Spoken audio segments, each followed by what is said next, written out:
So that was weird.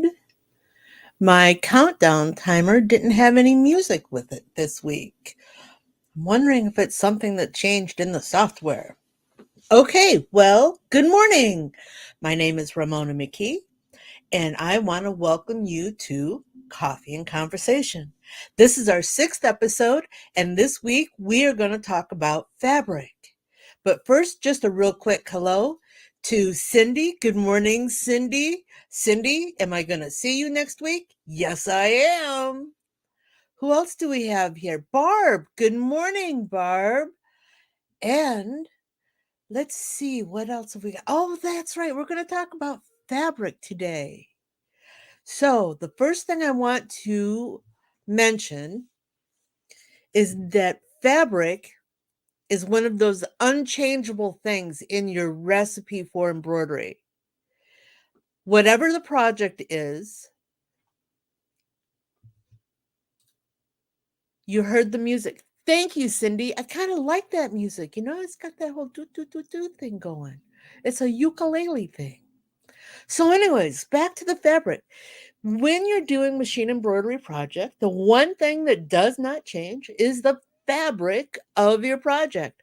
Whether you're stitching on a t-shirt or pair of denim jeans, back of your denim jacket, the fabric doesn't change. Okay, so you can change your needle sizes, you can change your thread types, you can change your stabilizers, but your fabric doesn't change.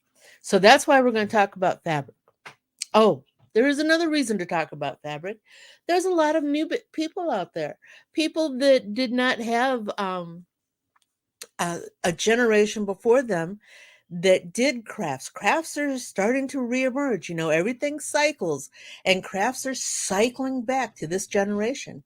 And they didn't have the mothers and grandmothers and aunts and uncles and husbands, and they didn't have the craft education that we got when we were kids. And of course, I'm speaking about myself personally. I'm sure there are others out there who have um, gotten that education at grandma's knee. So that's why we want to talk about fabric. Cindy says she's in the home studio working on applique getaway t-shirts. She made using an applique getaway logo. I can hardly wait to see those. Okay, so the first thing I want to mention is that when you're test stitching your embroidery project, you should always test stitch using the recipe of ingredients that your project is going to be. For example, if you're stitching on a denim shirt or a denim jacket, don't test stitch on felt. Felt is not going to give you the same stitch out that the denim does. And we'll see some of that here in just a moment. And speaking of felt, do you know that felt is not a fabric? It is not a fabric. It is a mesh of fibers laying on top of each other and are squished together. In fact, in this week's, let's see if I have it here. In this week's links list, which I will post in the comments here shortly, in this week's links list are some YouTube videos on how woven fabric is made, how knit fabrics are made, and how felt is made. I thought you might find that interesting. Let's see if I can find that list. Oh, and copy and comments and post. There you go. It should allow you to link to those YouTubes or to that list, anyways. But yeah, felt is not a fabric, and the thing about felt is because it's not a fabric, everything stitches well on felt. There's no pull, there's no push. And if there is push and pull, because we know there is with all embroidery, you don't see it because the fabric just kind of goes with the flow. It's got that kind of hippie 60s vibe, just nothing bothers it. So, here, I put this together. Let's see if that helps. So, I wish I could make this bigger. Maybe I'll figure it out someday. But this is felt. This is what a stitch out on felt looks like. Pretty easy. Not too crazy, like I said. Everything looks good on felt. But felt does not give you an accurate representation of what your design file is going to look like. For that, we need to go to other fabrics. And what I like to use is a nice, tightly woven cotton muslin or quilter's cotton. And when I say tightly woven, weaves come in different thread counts. You've all heard the term about the 400 thread count Egyptian cotton sheets. Well, what that means is that in the weave, they're in a square inch. There are 200 threads going this direction and 200 threads going this direction, and it means it's very tightly woven.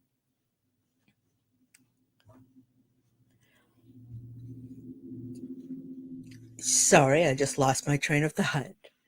Um, you want to use, oh, now I know where I was going. Okay, so this week we were going to talk about the differences between fabric. What is a woven fabric? What is a knit fabric? Well, a woven fabric is just that.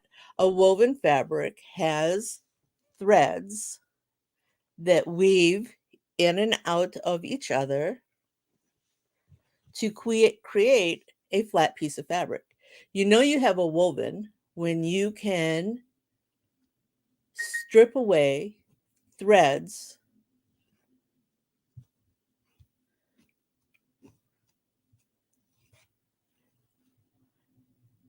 in the fabric. Another thing that woven fabrics will do is you can tear them on the grain. I don't know if I've got a pair of scissors here to do this with. I do. So if you get it started, you can tear, you can tear a woven fabric on the grain. You can't do that with a knit. When was the last time you tore a t-shirt? Did it tear? Or did it just continue to stretch? The next thing, again, you want to make sure that the weave of your fabric is very tight. It gives you a better stitch out. If you look at this is our 200 count cotton muslin. Compare it to this one, which is 180 count, almost 200, but not quite. What I want you to look at is I want you to look at where the stitch penetrations happen in the fabric. You know that sawtooth look that you get in some fabrics? That is because the needle will deflect away from the yarns in the fabric. It'll find the path of least resistance. Now, compare both of those to this one, which is only 80 count, which means it has 40 threads going up, 40 threads going across. See, it's very open, and it gives a larger um, sawtooth, a larger uh, zigzaggy appearance, because again, the needle is going to avoid penetrating the yarn. It's going to find the opening between the two weaves. And that becomes important when you get to your patch fabrics.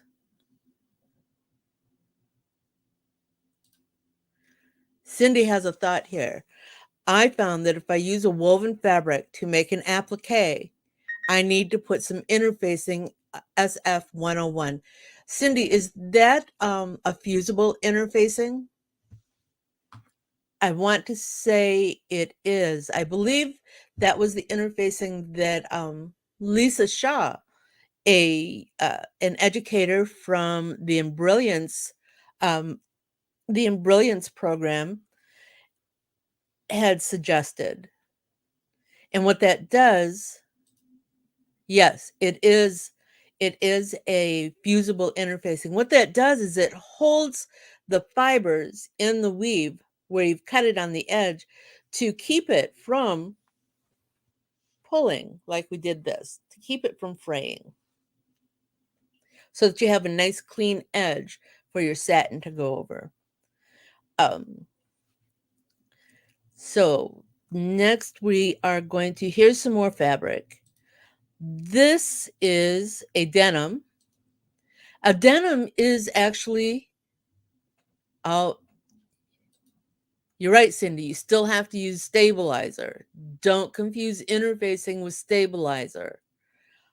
Stabilizer um, is going to connect your fabric and thread together. The interfacing is just going to support the fabric. But this is a denim. Denim is a twill woven fabric. And, you know, people say you should, when you're making patches, to use twill. And the thing you want to take into consideration, again, is the weave or the stitch count, not the stitch count, the thread count in your twill fabrics. As you can see in this denim, we still have some sawtoothing happening. It would be okay for patches, but it would not be as well received as this one, which is a twill fabric that I picked up. It's designed for outdoor upholstery, and it has a very tight, very fine weave and makes for a very nice background. Again, remember, we're still talking woven fabrics. These fabrics will fray. You can pull the threads off the edges, but the weave on this twill is very tight and makes for a very nice patch. Let's see here. Where are we going next? Oh, there are those that like to stitch on marine vinyl. Maybe they're making key fobs, which are very popular. The one thing I want you to see about marine vinyl is that it does have a weave. Can you see that? No, it's that white on white.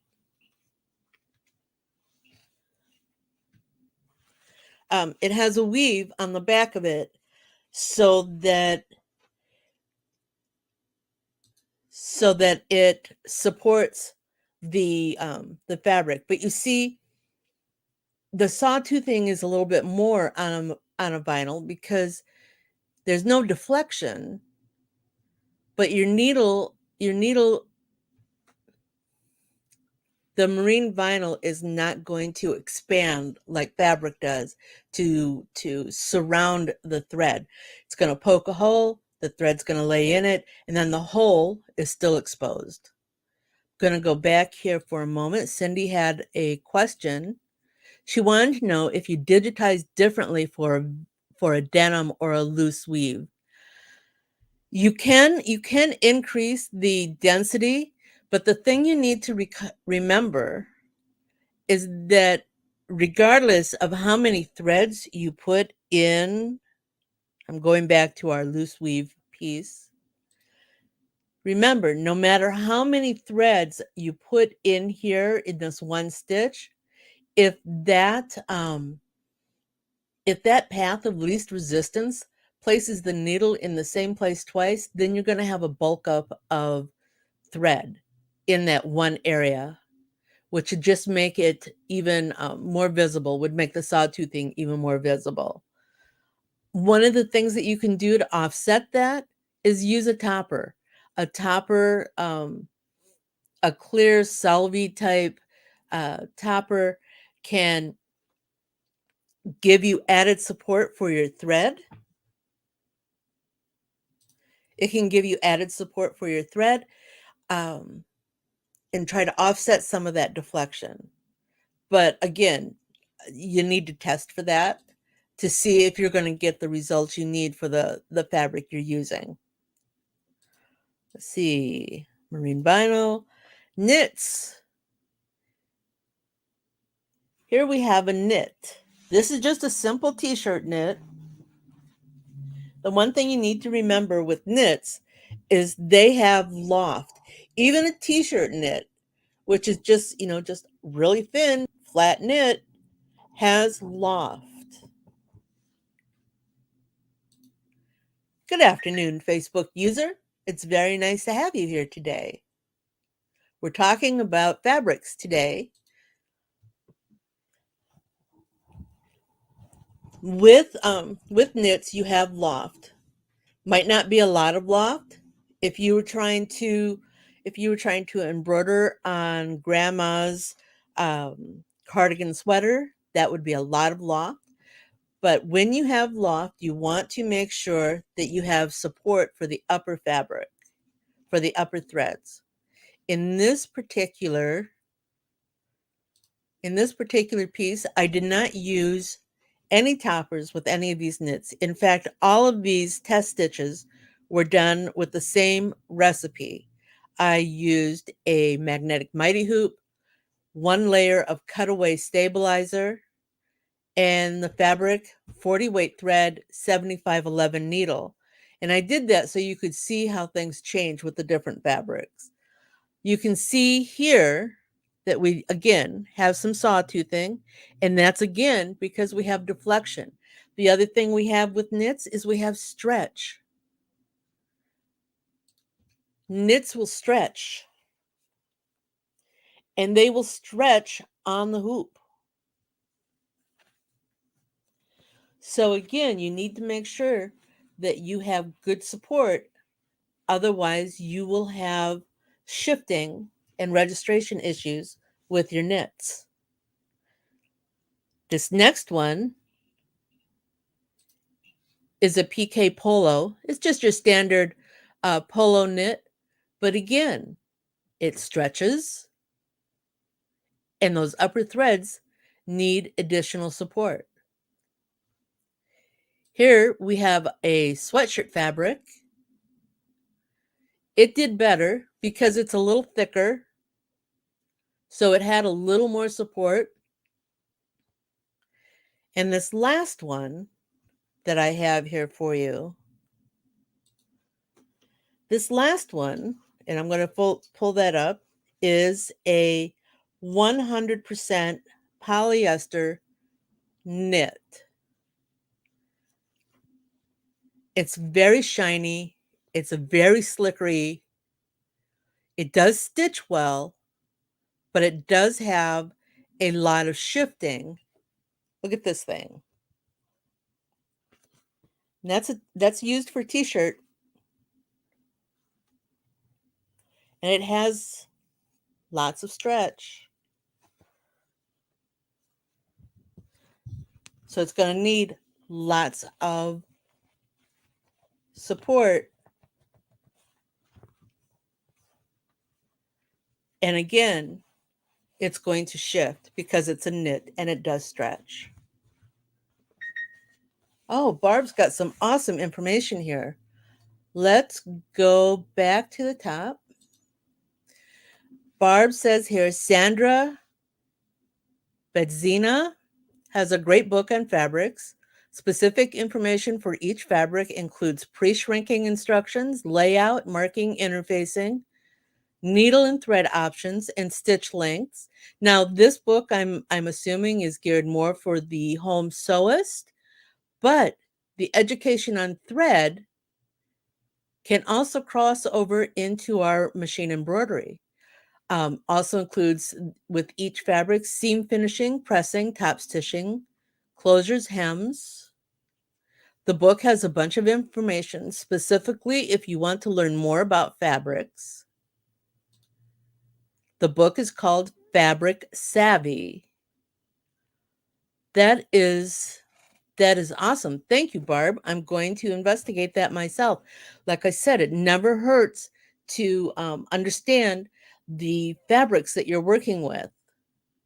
Cindy's question to Barb, I hear most quilters don't pre-shrink their fabric before making a quilt. I guess I'm old school, wash, dry, and iron.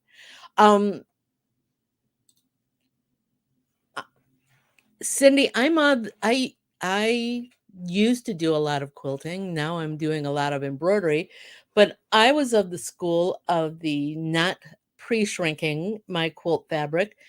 And that's because after the quilting, when it was washed, it would shrink and it would crinkle. And I have to say that for myself, I liked that effect, which is why I specifically did not pre-shrink my fabrics. Let's see. So, oh, Frank. Oh, look. Facebook user is Frank. Everybody say hi to Frank. I hope it's not too late for you, Frank. So I'm a little, like I said, I'm a little scattered today. I'm a little out of focus. That happens. But overall, the thing I want you to be aware of is that woven fabrics can be taken apart.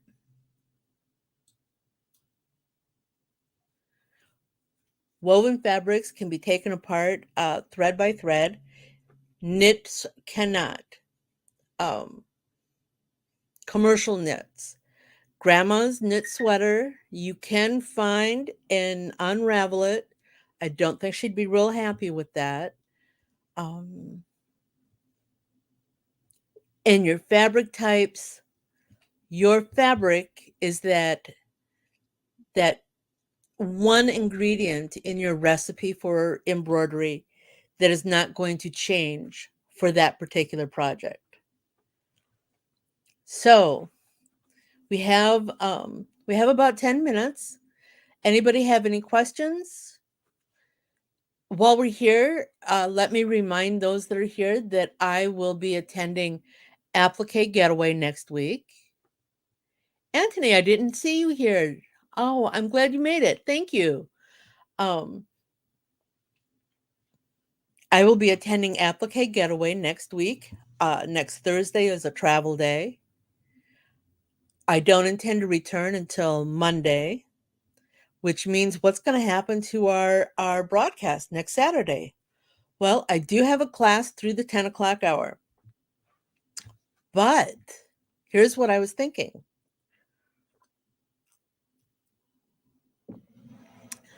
Next Saturday, after my 10 o'clock class, what I'm going to do is I'm going to set up my computer, my portable streaming device, and I thought I would go live right there. Now, if you're there, I would love for you to stop by and visit. I'm going to be digitizing as I go.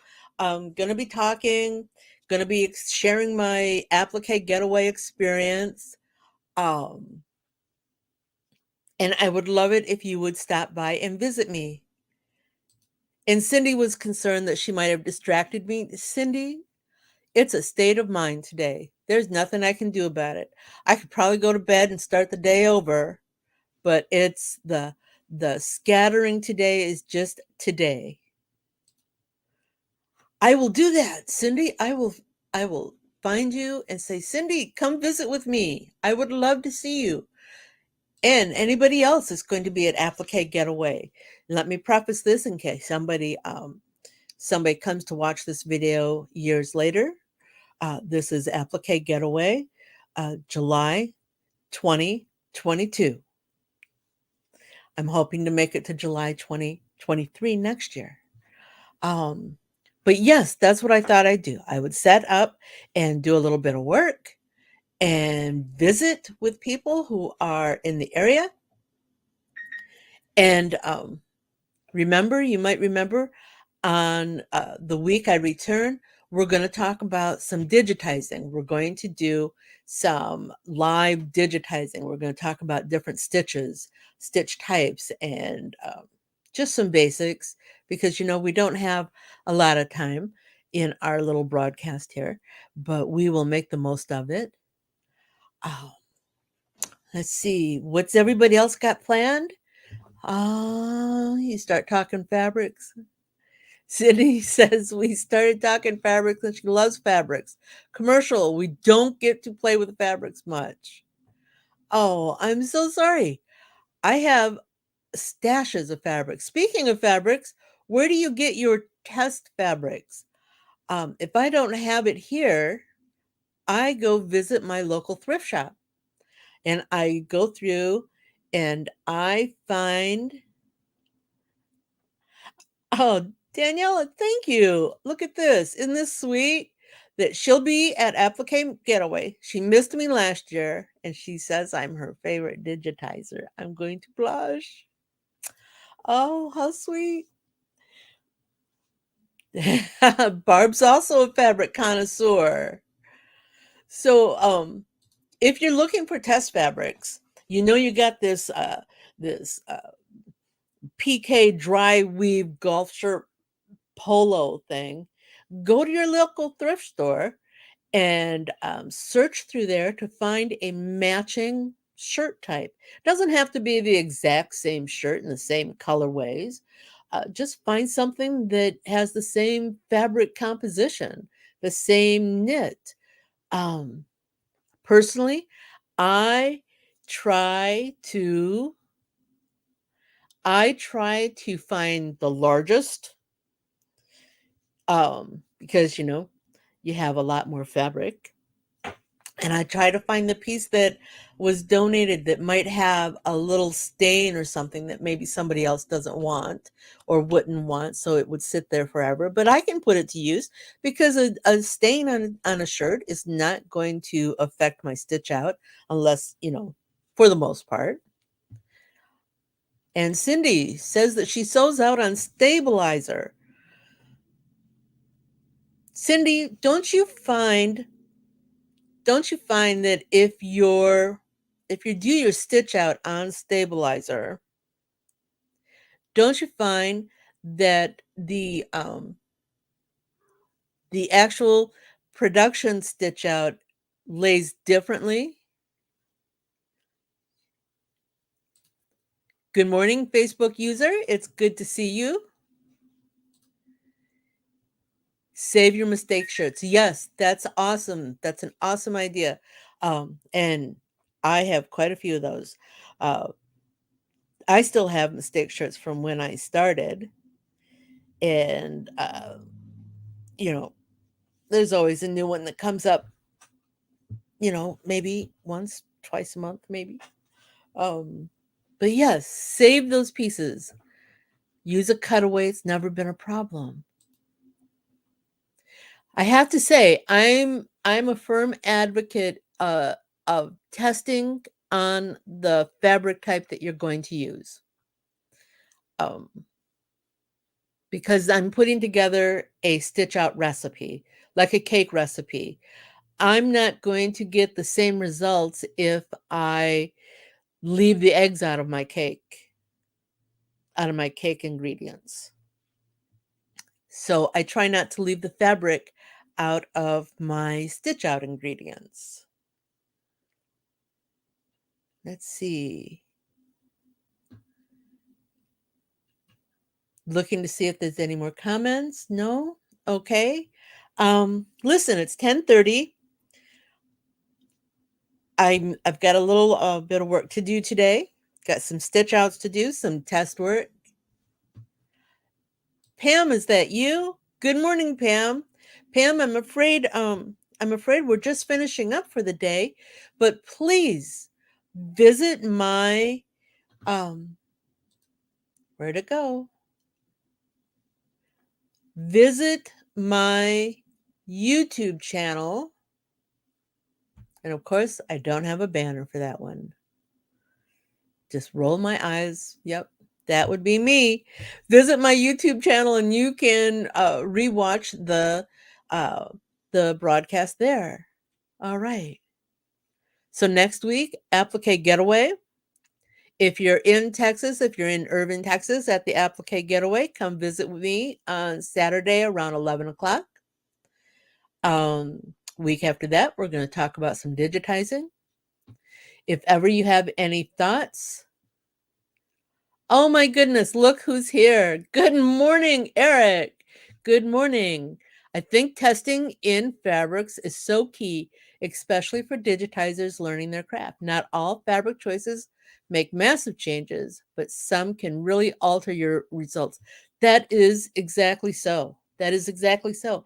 And that is why I, as a digitizer, test my design files before I send them out to my clients.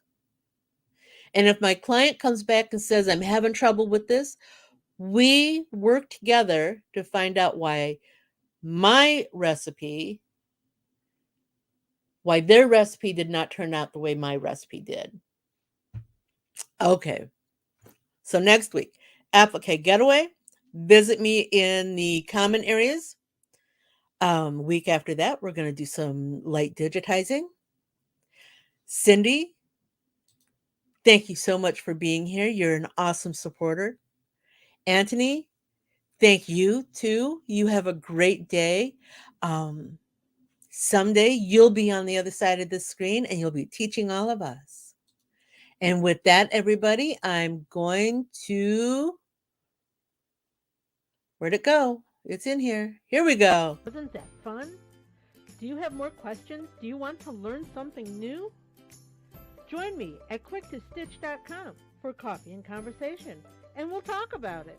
Embroidery machines, designs, and business. Hope to see you soon. Bye now.